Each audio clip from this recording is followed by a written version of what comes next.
Hello hi friends, how are you? I'm fine. ఇప్పుడు నేను plain సారీతో long frock stitch చేశానండి. మరి మీరు కూడా చేసేయండి.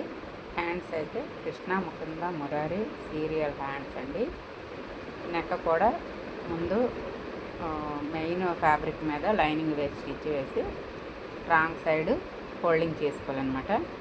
ఫోల్డింగ్ అయినాక హ్యాండ్స్ అండి సారీలో పీస్ని ఇలా డిజైన్ చేశాను అనమాట.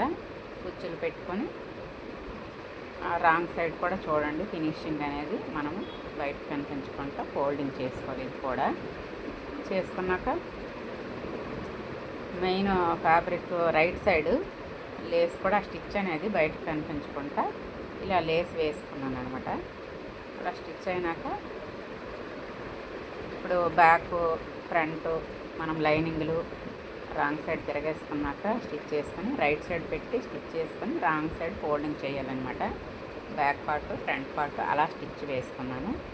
స్టిచ్ వేసుకున్నాక బాటమ్ పార్ట్ కూడా లైనింగ్ డబుల్ పీస్ వేసాను కదా, అంటే నేను మెయిన్ ఫ్యాబ్రిక్ని డబుల్ ఫోల్డింగ్లో స్టిచ్ చేసుకున్నాను. ఆ తర్వాత కాటన్ పీస్ని కూడా తీసుకొని దానికి అటాచ్ చేశాను అనమాట. ఈ రెండు బాడీ పార్ట్ బాటమ్ పార్ట్ లైనింగ్లు స్టిచ్ చేసినాక, అంటే నేను డబుల్ లేయర్ వేసాను కదా బాటమ్ పార్ట్కి, అలా వేసుకున్నాక రెండు జాయింట్ చేసినాక అప్పుడు లైనింగ్ని కూడా అటాచ్ చేశాను అనమాట. అలా ఇప్పుడు డబల్ స్టిచ్ కూడా వేసుకోవాలండి. ప్రతి ఒక్కటికి కూడా మనం స్టిచ్ చేసింది డబల్ స్టిచ్ వేసుకోవాలన్నమాట. అలా వేసుకున్నాక ఫ్రంట్ పార్ట్ చిన్న డిజైన్ చేశాను కదా, ముందుగానే స్టిచ్ చేసుకున్నాను. నేను స్టిచ్ చేసిన ప్రతి చూపించడానికి మొబైల్ లేదండి ఆ రోజు. నేను అన్ని వీడియోస్ తీయలేకపోయాను. ఫైనల్గా స్టిచ్ చేసేటప్పటికి మొబైల్ వచ్చిన తర్వాత నేను స్టిచ్ చేయడం జరిగిందనమాట. మిగతాదైనా ఫైనల్ ఫిట్ అయినా వేసేటప్పుడు మీకు చూపిద్దామనేసి అలా వీడియో తీసానండి. వీడియో మొత్తం అయితే కంప్లీట్గా లేదు.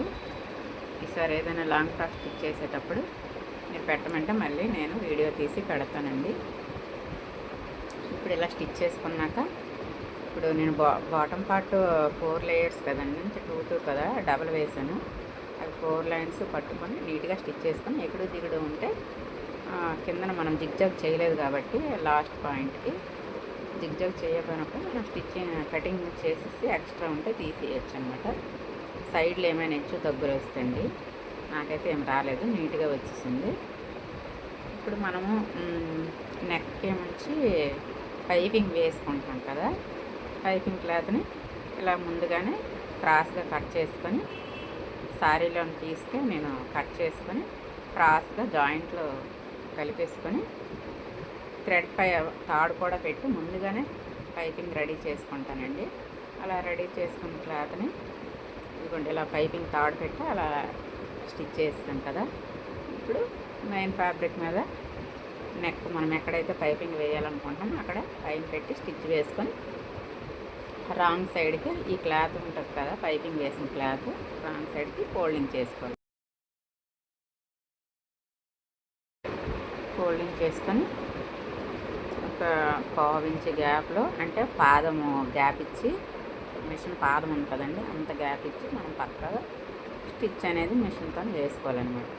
కొంతమంది హ్యాండ్తో వేసుకుంటారండి. నేనైతే కస్టమర్ కొంతమంది అడుగుతారండి మాకు హ్యాండ్ వర్క్ చేయాలనేసి, అలాంటప్పుడు మనము కస్టమర్ ఎలా అడిగితే అలా చేసి పెట్టాలి కాబట్టి, లేదంటే కొంతమంది అడగరు అనుకో, అలాంటప్పుడు మనం మిషన్తో స్టిచ్ వేసుకోవచ్చు, లేదంటే హ్యాండ్ వర్క్ చేయాలన్నమాట.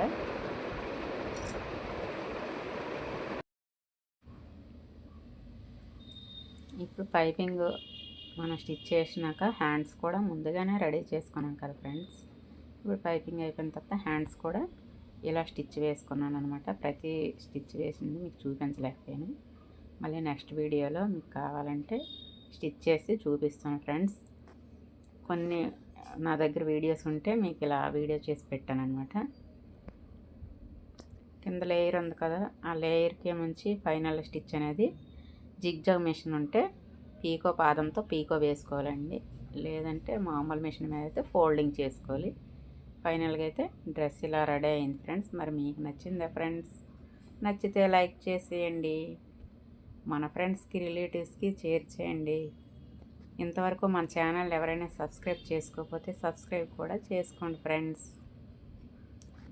ఇంతవరకు మన ఛానల్ని సబ్స్క్రైబ్ చేసుకున్న ప్రతి ఒక్కరికి పేరు పేరున థ్యాంక్ యూ.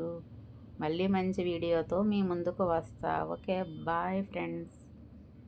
ఈ వీడియో చూసిన ప్రతి ఒక్కరికి థ్యాంక్ యూ సో మచ్.